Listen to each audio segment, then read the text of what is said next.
যে প্ল্যান আছে ন্যাশনাল এবং ইন্টারন্যাশনাল আর্টিস্টদের নিয়ে করা।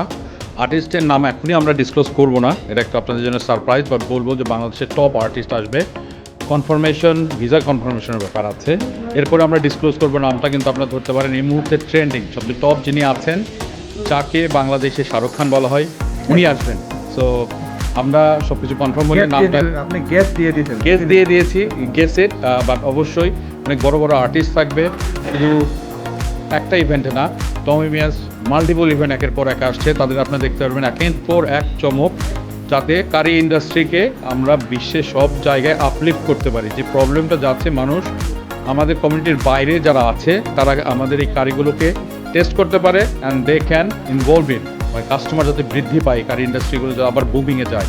এর জন্য যে উদ্যোগ টমি মেয়ার, এটা অসাধারণ। অবশ্যই আপনারা সাপোর্ট করবেন, দেখবেন curry industry will be top again.